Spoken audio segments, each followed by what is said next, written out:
है। सब लोग एक एक फोटोग्राफ ले करके उसको कायदे से मढ़ के घर में रखना चाहिए। कायदे की जगह रखो, ये नहीं इधर रख दिया उधर रख दिया, इससे नाराज हो जाते हैं। फोटो के अंदर में देवता लोग हैं, अभी बताती हूँ कौन से देवता हैं। सारे देवता हैं, और फोटो से भी वाइब्रेशंस आते हैं।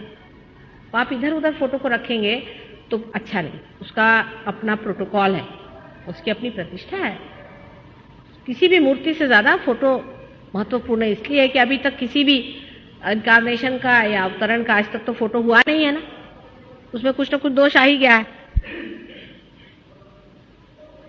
इसलिए फोटो को बहुत संभाल के रखना है। और उसके अलावा उसकी, जैसे आप हिंदू हो मुसलमान हो जैसे भी हो, उसका थोड़ा पूजा अर्चन करना चाहिए, उसके आगे हाथ रखना चाहिए। जब उससे पूरा हम काम ले रहे हैं, फोटो से हम अपना कैंसर भी ठीक करेंगे, सब ठीक करेंगे, और फोटो को है कि कोई एक बार पोछेगा भी नहीं, उसमें धूल पड़ी हुई,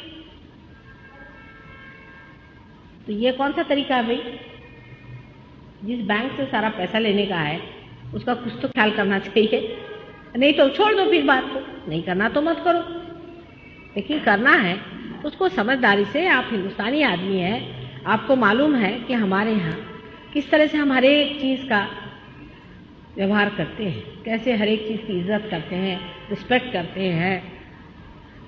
अगर अंग्रेज हो तो मेरी समझ में भी आवे, और उन पे इतने देवता लोग नाराज नहीं होते, मैंने देखा अंग्रेज लोगों पे, उनको तो अक्ल ही नहीं इस चीज़ की।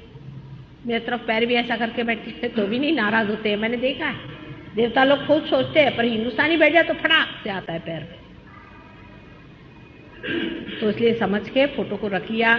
फोटो के आगे दोनों हाथ रखने से वाइब्रेशन आने लगती है, और ये जो हमारे अंदर जितनी भी बाधाएं हैं, जितनी भी तकलीफें हैं जिसके कारण हमारे वाइब्रेशंस रुकते हैं, ये पंच महातत्व से आते हैं, पंच तत्वों में से आते हैं।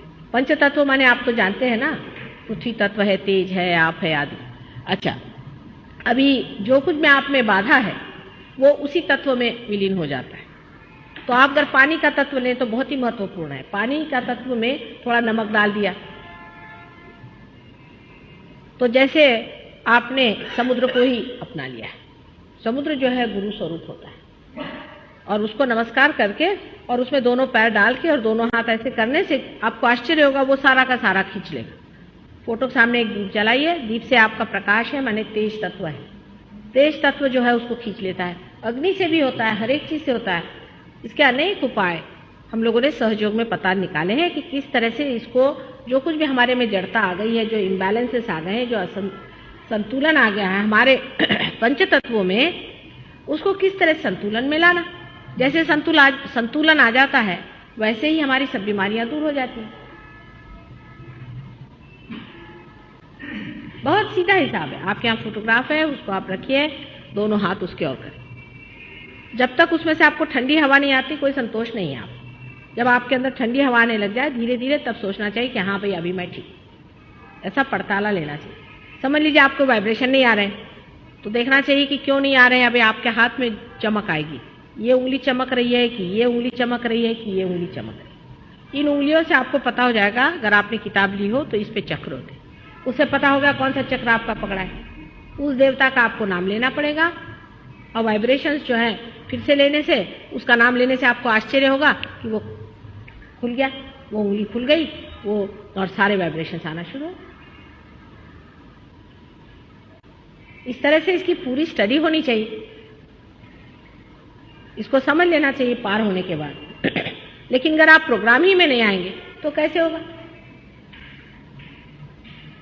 दो चीज, एक तो आप हमेशा एक दिन रखिए, पार्टी में जाने को टाइम है, दोस्तों के यहाँ जाने को टाइम है, घूमने को टाइम है, सिनेमा को टाइम है, सब चीज को टाइम है, अपने लिए एक दिन भी नहीं।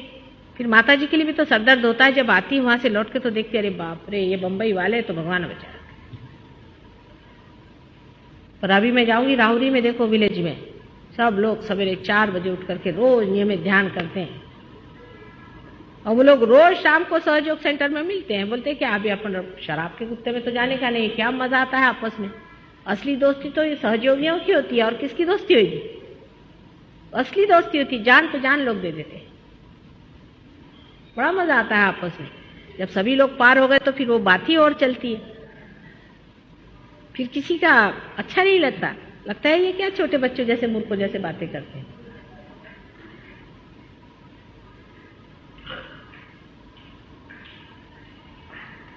सो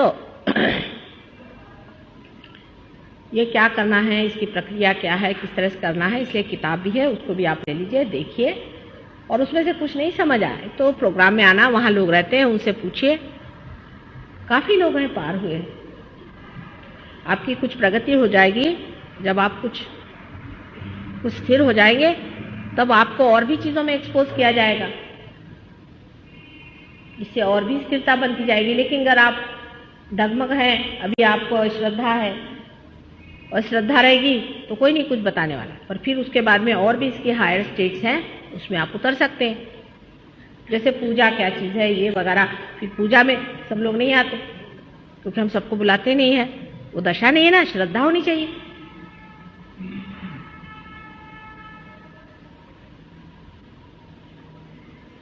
श्रद्धा के बगैर कुछ नहीं होने वाला। अभी जब तक पार नहीं हुआ है तब तक भगवान माफ कर देता है। पार होने के बाद भी हाथ से वाइब्रेशन आए तो भी, 4 आदमी आपके हाथ से पार हुए तो भी, और आपकी बीमारी ठीक हो गई तो भी आपको श्रद्धा ही नहीं। हाँ, तो फिर भगवान क्या कहता है? ऐसे अश्रद्धा लोगों को भगवान क्या देगा? आपको परमात्मा को कुछ नहीं देने का, पैसा ऐसा तो आप दे नहीं सकते ना, कुछ नहीं दे सकते, सिर्फ श्रद्धा तो देना चाहिए। श्रद्धा का मतलब है अनुभव के बाद विश्वास रखना, अंधविश्वास नहीं। लेकिन जब आपने देख भी लिया, सब जान भी लिया, उसके बाद भी आपने विश्वास करते हैं, तो फिर परमात्मा को आपकी परवाह नहीं। सब जानने के बाद, देखने के बाद, सब होने के बाद भी लोग ऐसा करते। उसी से फिर रावण तैयार हुए हैं। रावण कैसे तैयार हुए? रावण तो पार हो गया था, ब्राह्मण था, और पार होने के बाद भी उसने फिर अश्रद्धा करी, अश्रद्धा करके गलत काम शुरू कर दिए, फिर उसका देखिए क्या हाल होगा। अभी श्रद्धा का मतलब भी क्या होता है?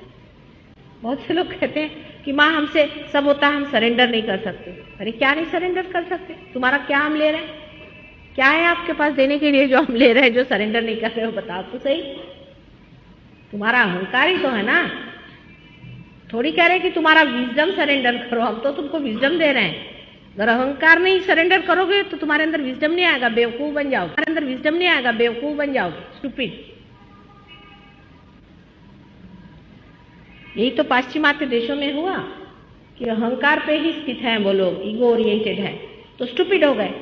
अपने यहाँ दिखाया था, नारद जी का बड़ा अच्छा वर्णन किया है वाल्मीकि जी ने। एक बार वो बहुत अहंकार करके गए थे, तो मायापुरी में जाकर उनका सारा अहंकार टूट गया, लेकिन वो बड़े बेवकूफ बन गए थे। जिस आदमी में अहंकार होता है वो बड़ा ही बेवकूफ होता है।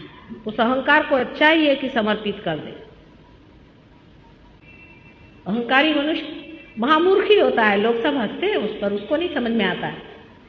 ऊपर से भी जो नम्रता बहुत लोग लाद लेते हैं, बिजनेस वाले हुए, सरकारी नौकर हुए, ऊपर से बहुत अच्छे से बात करते हैं, कोई असली नम्रता नहीं। असली नम्रता तो सिर्फ विजडम से आती है, सुबुद्धि से आती है। तो सुबुद्धि का जागरण होने से ही, सुबुद्धि के आशीर्वाद से ही मनुष्य उस जगह स्थित होता है जहां वो है। ये तो मैंने बता दिया कि आपके वाइब्रेशंस अगर खो जाएं तो क्या करना चाहिए और किस तरह से रहना चाहिए। अब आप लोग फोटो भी ले लीजिए, और फिर से मैं कहती हूँ कि हर हफ्ते जहाँ भी प्रोग्राम हो वहाँ आना चाहिए। अब हम यहाँ जितने दिन भी हैं, अब बोरीवली में प्रोग्राम है या कहीं भी प्रोग्राम है, जितना बन पड़े वहाँ आइए। ऐसे हम रहते भी यहाँ पास में नीलांबर में है, सवेरे के टाइम वहाँ भी आइए, सीखने की कोशिश करिए, जानिए और देखिए क्या चीज़ है। ये तो है नहीं कि बाजार में गए और भाई हमने 5 पैसा दिया, चलो हमको चावल डाल दे। ये नहीं है, दुकानदारी नहीं है। हम सब लोग दुकानदारी के उससे आते हैं, एटीट्यूड से कि हम तो दुकान में आ गए, हमको क्यों नहीं हो रहा? नहीं हो रहा तो नहीं हो रहा, मैं क्या करूं? इसका एटीट्यूड उल्टा है, आप समझे ना? इसका एटीट्यूड उल्टा है, नहीं हो रहा, क्या बात है, पता नहीं, ऐसा कहना चाहिए। आपका कोई दोष है इसलिए नहीं हो रहा है, आपका अधिकार होना चाहिए घटित होने के लिए, और आपका अधिकार नहीं है तो क्या बात से नहीं है वो देखना चाहिए कि क्या बात है। माँ, कौन सी कमी रहेगी मेरे अंदर? उल्टी बात है, मेरा नहीं हो रहा, मेरा नहीं हो रहा। तुम्हारा नहीं हो रहा है तो क्या किया जाए? आपका अधिकार होगा तो होना ही होगा। अरे ऐसा ही है जैसे कि तुम बैंक में जाते हो, तुम्हारा अगर वहां कुछ पैसा जमा नहीं होगा तो कहते मेरा चेक ही कैश नहीं हो रहा, पैसा ही जमा नहीं तो मैं क्या करूं। हम तो बैंक में बैठ